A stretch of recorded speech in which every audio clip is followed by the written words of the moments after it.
Composting speeds the natural process whereby microorganisms break down complex organic matter into simple, nutritious topsoil. When this occurs on the forest floor, it's called mulching, but when people have a hand in the procedure, we call it composting. Composting requires water, air, and rotting material with a good nitrogen to carbon ratio. Composting starts with the proper equipment. A container needs to be durable, with slots for air circulation, compartments for different ingredients, and a cover to keep out rain and snow. Some people like to mount their compost bin on an axle so they can rotate it and mix everything together. Containers should be kept on level ground away from sources of contamination, like pets or garbage. Turning some trash into useful fertilizer requires careful sorting of all the ingredients.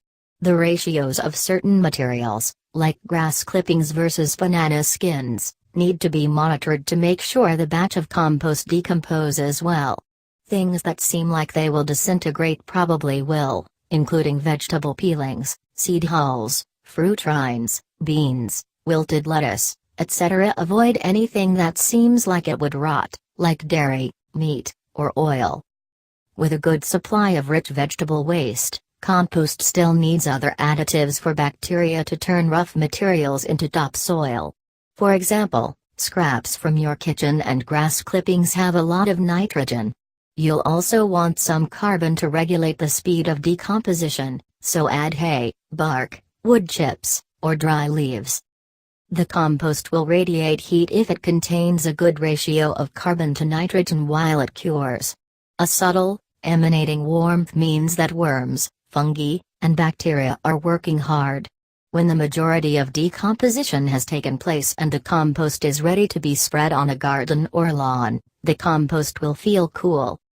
Create ideal conditions for speedy composting by monitoring air and moisture levels. Too much dense vegetation will make compost compact. Microorganisms need air, too, and if they suffocate they are no longer creating precious material. Fluff it up with hay or dry leaves, add vents, or merely mix it with a shovel. There should be enough moisture such that the mixture looks damp, but no water drips from the bottom. The resultant soil material from composting is called humus. It's a very valuable, nutritious kind of topsoil that replenishes the dirt. Humus is appropriate to spread over vegetable gardens, lawns, around trees, fields, and anywhere you want something to grow. Composted fertilizer makes up for nutrients lost due to crops, vivacious weeds, or other vegetation that sapped minerals and vitamins from the soil.